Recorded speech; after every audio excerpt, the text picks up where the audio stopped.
Originalmente no planeaba hacer un video sobre la serie de The Acolyte, ni mucho menos terminar de verla después de los primeros 2 episodios, los cuales considero que son la cura para el insomnio. Sin embargo, cuando terminaron de pasar los créditos del episodio final, me sucedió algo que nunca antes me había pasado al ver un producto de Star Wars. Me sentí vacío, como si me hubieran dado un golpe directo al espíritu.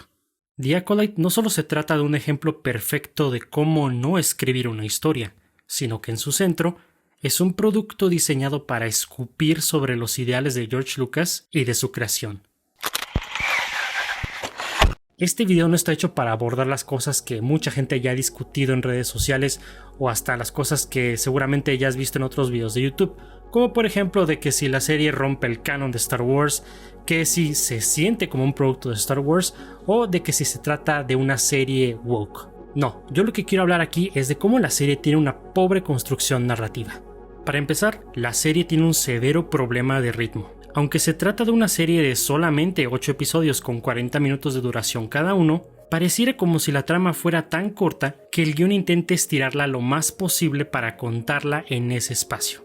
Nos da una infinidad de momentos en donde los personajes están a punto de decir algo importante o de hacer una revelación que cambie las cosas, solo para ser interrumpidos bruscamente y dejar que la trama siga corriendo, lo que provoca que tengamos muchos tiempos muertos y honestamente aburridos. Otra cosa que no termina de funcionar es que la serie se nos vendió como una de misterio, pero se revela rápidamente en el primer episodio que el asesino de Jedi es una gemela llamada May que se entrena bajo un Lord Sith. ¿Y a quién se le culpa del crimen? A su hermana gemela Osha. Ambas creían que la otra estaba muerta después de pasar 16 años separadas. Después de que Osha prueba su inocencia, intenta encontrar y evitar que su hermana mate a otros 3 Jedi. Al final, Osha y May cambian de lugar al estilo de Juego de Gemelas, donde Osha se convierte en un aprendiz Sith, mientras May se vuelve de sus malos caminos, pero se le borra la memoria. El mayor pecado que tiene The Acolyte es que cuenta una historia incomprensible y sin ningún tipo de caracterización. May y Osha pueden ser los personajes principales, pero no tienes ninguna idea de quiénes son o qué las motiva.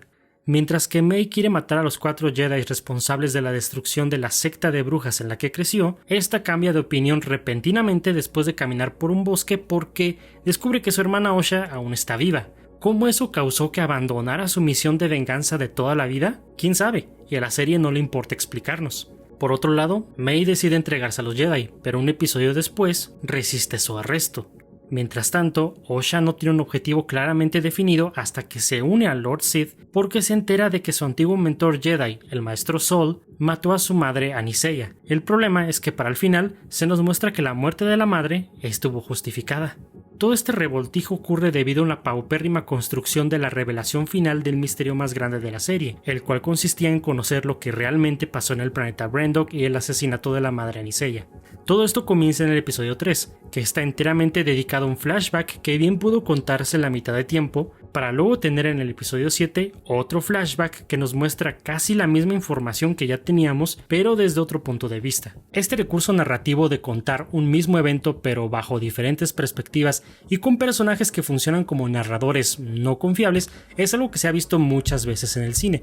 De hecho, se le conoce como el efecto Rashomon, llamado así por la película Rashomon de Akira Kurosawa, en donde 4 personas proporcionan relatos contradictorios del asesinato de un samurái, a pesar de que todos han sido testigos del crimen. El detalle es que la ejecución de este recurso en The Acolyte es terrible. Para que ese recurso funcione, se deben presentar mínimo 2 versiones contradictorias del mismo evento, donde al final la falta de una versión objetiva le dé un sentido de ambigüedad a todo el asunto, dejando que el espectador sea quien forme su propio criterio. El problema es que The Acolyte presenta las 2 versiones casi indistinguibles una de la otra. La primera versión, que ocurre en el episodio 3, es desde el punto de vista subjetivo de Osha, y a juzgar por las varias veces que tanto Osha como May hacen alusión al evento, se nos da a entender que lo que vimos no es del todo confiable, y que el incendio que inició May no fue la causa de la muerte de todos o aquelarre y de su madre, sino que quizás los Jedi las mataron a sangre fría. Todo bien ahí, pero cuando llega el episodio 7, vemos que la segunda versión de los hechos no es tan diferente. Es más, vemos que por alguna razón, cuando Sol confronta a la madre Aniseya, esta se transforma en una especie de nube demoníaca que comienza a desintegrar a Osha, por lo que Sol hace lo más sensato posible, mandarla derechito al infierno. Pero ¿qué pasa? Segundos después, Aniseya le dice a Sol: es que sí le voy a dejar ir con ustedes. Esto de convertirme en un demonio es nuestra manera de decir adiós. O sea, ¿si ves lo ridículo que es esto? Muchos de estos errores irracionales son cosas que corriges cuando tomas tu primer curso de guión o cursas tu primer semestre en una escuela de cine. No es algo que dejas que llegue a la etapa de rodaje. Pareciera que Disney Lucasfilm tiene como un severo problema de control de calidad porque yo no conozco a ningún guionista que se tome en serio que vea esto y diga, ¿sabes qué? Eso está bien escrito.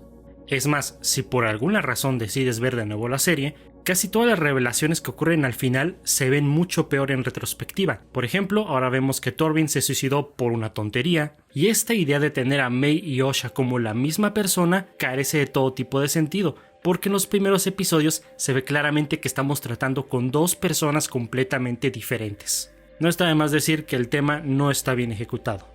Además, existe constantemente un estilo de dirección que parece ignorar la regla de oro de storytelling de show, don't tell, o muestra y no digas, para poner a los personajes diciendo diálogos y diálogos de exposición e ignorar casi por completo el lenguaje visual. La serie quiere que pensemos que lo que los Jedi hicieron en Brandok es un crimen horrible, cuando honestamente yo le doy la razón a Sol. Él estaba intentando proteger a las niñas de lo que parecía ser un aterrador culto de brujas del lado oscuro. Esta separación tan radical de la intención artística de lo que realmente se nos está contando es una muestra de cómo el guión está terriblemente escrito, mucho más sabiendo que cuando Osha y May se enfrentan a Sol después de su pelea con el Sith, estas no se molestan en conocer la versión de la historia de Sol y él no se molesta en contarla más allá de decir hice lo que creía que era correcto. Como si el guión convenientemente evitara un espacio para que Osha preguntara oye, ¿y por qué lo hiciste? Y para que mínimo él dijera bueno, es que ella se convirtió en un monstruo de humo y comenzó a evaporar a tu hermana, así que hice lo que cualquiera haría y actuó en defensa propia. La premisa entera de la serie se derrumba si no se hace esa omisión, pero el guión quiere que nosotros pensemos que Sol estuvo mal en defender a Osha. Además, un tema que debo mencionar con la escena de la muerte de Sol es la terrible actuación por parte de Amandla Stenberg. Durante toda la serie no pasó de tener la misma expresión neutra en su rostro y aquí, en el momento culminante de su arco que la convierte en una Sith, la vemos mostrando ningún tipo de emoción. Otra vez. Mucho se le critica la actuación de Hayden Christensen, pero en el episodio 3 no había duda de que cuando Anakin se hizo malo, su actuación reflejaba un monstruo despiadado.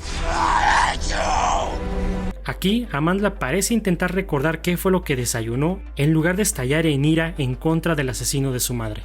Pobre Lee Jong-jae, te merecías algo mucho mejor. Al final se le adjudican todos los crímenes y la memoria de un Jedi compasivo y bondadoso es ensuciada por la maestra Jedi Vernestra al declararlo como un Jedi rebelde y un hombre imperfecto. A pesar de todo esto, debo decirte que hay aspectos que me gustaron de la serie, en particular algunas de las peleas y las referencias al cine wuxia que combina las artes marciales con el wire fu. Tristemente hay muy poco de esto a pesar de que fue uno de los puntos de venta de la serie. Pero también al mismo tiempo debo decir que nuevamente Disney no sabe cómo funcionan los sables de luz, ya que aquí, en lugar de parecer estas armas poderosísimas, parecen varitas LED donde sus golpes carecen de impacto gracias a un diseño de sonido diluido y efectos visuales que no demuestran los destellos de poder que veíamos en las películas de George Lucas. Sin mencionar que ahora los sables parecen ser unos mood rings que cambian de color si eres malo. Me pregunto por qué eso no habrá pasado con Anakin. Podrá haber matado niños, pero quizás no estaba lo suficientemente enojado. En fin, me gustaron los personajes de Sol y de Kimir, pero el guión no supo desarrollarlos más allá de un nivel superficial. Se siente como un potencial desperdiciado. Cuando comencé a ver la serie, yo creía que el odio era exagerado. Yo pensaba que más bien se trataba de una serie mediocre, pero que al menos no estaba al nivel de Obi-Wan Kenobi. Para cuando la terminé de ver, creo que está al mismo nivel, si no es que está peor. Disney prometió que The Acolyte nos daría algo nuevo y diferente, pero falla estrepitosamente en todo. Se trata de un pseudo remake de las precuelas situada en una era que aparentaba ser interesante como la Alta República, pero no aprovecha para nada su ambientación, ya que no hay una exploración de lo que hacen los Jedi en su apogeo, ni de su día a día, fuera de recolectar plantas y tapar un caso de homicidio. Pero lo más extraño de todo fue la intención de Leslie Headland de hacer a los Sith figuras más empáticas, mientras que a los Jedi los muestra como una organización siniestra y corrupta solo porque sí. No hay ningún mensaje detrás, no hay nada que contar. En lugar de retratar a los Jedi como héroes o mínimo como seres que, lejos de ser perfectos como algo que ya nos había establecido Lucas y que fallan como cualquier ser humano, son pintados objetivamente como los villanos. En lugar de enfrentar el bien contra el mal, uno de los temas centrales de Star Wars, el relativismo moral, es el espíritu predominante de la historia. Esto no se trata de lo bueno o lo malo, se trata de poder y de a quién se le permite usarlo. Esto le dice la madre Anicella a sus hijas y, por extensión, a la audiencia. En ningún momento se infiere que esta cosmovisión sea incorrecta. No hay esperanza, solo nihilismo. Parecía que a Headland le interesa más seguir la línea de pensamiento de Rian Johnson sobre los Jedi como personajes con un legado de fracaso que como los creó George Lucas, como los seres más morales de la galaxia. Esto se siente como una perversión de los ideales y de la filosofía de George Lucas sobre Star Wars. La serie carece de una brújula moral, donde no hay ninguna distinción clara entre el bien y el mal, y a la vez parece ser una crítica al aspecto positivo y esperanzador de la obra de Lucas. Al final, las protagonistas, unas asesinas psicópatas, tienen un momento tierno acompañado de música emotiva, con una sensación de que debemos entenderlas y perdonarlas como si fueran figuras trágicas. Estamos viendo villanos siendo vistos como los héroes. Esto es anti-Star Wars. En su núcleo, esta es una obra inherentemente malvada y perversa. Pero ¿qué te puedo decir? Si yo hubiera trabajado por años al lado de un animal como Harvey Weinstein sin nunca levantar la voz, yo también tendría una noción de la moral sumamente retorcida.